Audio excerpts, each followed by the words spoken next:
les stents résorbables se sont développés finalement sur les limites de l'angioplastie au ballon et surtout des limites, sur les limites de l'angioplastie avec stent métallique. Les limites de l'angioplastie au ballon, on les connaît bien. C'est le risque de dissection coronaire, c'est le risque de recall de l'artère immédiat après l'angioplastie. Et les risques de l'angioplastie avec un stent métallique, eh bien, c'est la survenue de phénomènes tardifs liés à la présence de matériel dans l'artère. Phénomènes tardifs tels que la rosténose, la néo-athérosclérose, mais également plus rarement la thrombose tardive.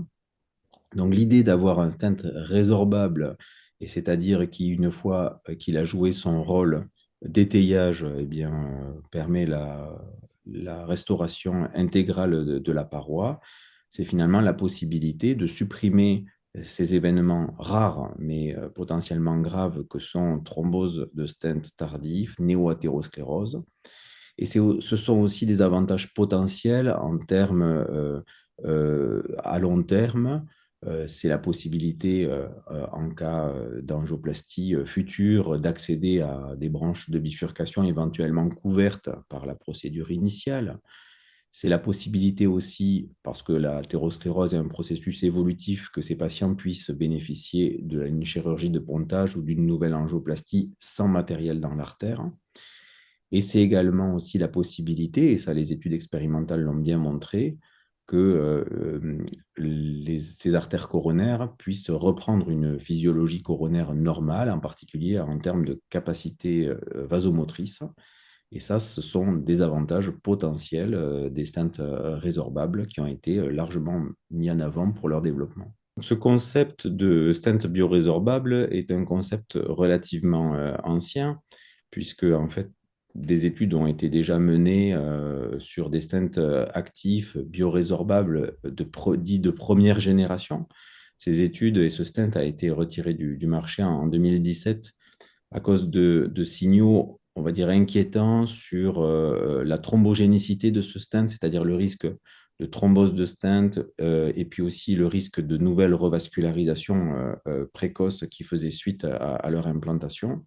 Alors, ces problèmes ont été en grande partie liés au design de ces stents, à des stents avec des mailles probablement plus épaisses, ce qui en augmente la thrombogénicité, à un défaut également de force radiaire de ces stents. Ces stents étaient initialement conçus à base d'acide polylactique, un dérivé très couramment utilisé en médecine, comme dans le fil résorbable par exemple. Les industriels ont en fait travaillé sur les propriétés mécaniques de ces stents résorbables pour leur conférer des forces radiaires qui, pour certains, est maintenant comparable aux stents métalliques pour diminuer leur thrombogénicité. Donc aujourd'hui, on a des stents à base de magnésium, par exemple, qui ont en fait des propriétés mécaniques tout à fait intéressantes et pour lesquelles on dispose des premiers essais concernant le suivi des patients.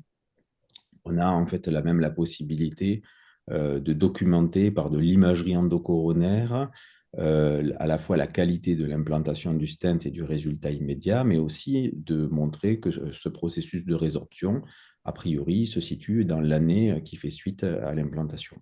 On est en fait encore dans une étape d'évaluation en fait, de ces endoprothèses.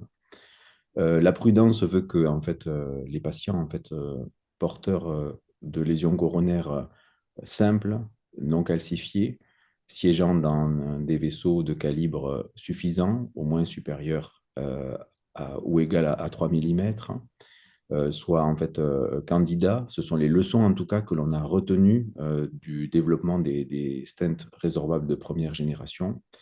Et puis, une importance aussi considérable va être accordée à la façon d'implanter ces stents, plus encore que pour les stents métalliques, des considérations concernant le sizing des lésions et le choix du matériel en termes de taille, de diamètre, de longueur, la nécessité de bien préparer les lésions par la prédilatation ou la post-dilatation en fait, de ces endoprothèses aura probablement une importance considérable sur les résultats qu'on pourra observer à long terme. Quelles seront les étapes qui seront à franchir pour que l'utilisation de ces stents soit généralisée? Je crois qu'aujourd'hui, en fait, l'utilisation d'un dispositif médical aussi répandu que le stent et qu'une endoprothèse coronaire doit se faire sur finalement des études cliniques, sur des niveaux de preuve, et qu'aujourd'hui, ces stents résorbables vont devoir se comparer à des stents métalliques dont les résultats sont excellents. Et donc, il y a un vrai challenge pour ces stents résorbables à venir démontrer qu'ils sont capables de venir justement concurrencer en termes de résultats cliniques, de risque d'événements cardiovasculaires durs, les stents métalliques. Ce sont vraiment des études cliniques qui devront en fait démontrer la sécurité d'utilisation et le bénéfice de l'utilisation de ces stents dans l'avenir pour pouvoir en fait que les généraliser et leur faire accéder à un potentiel remboursement.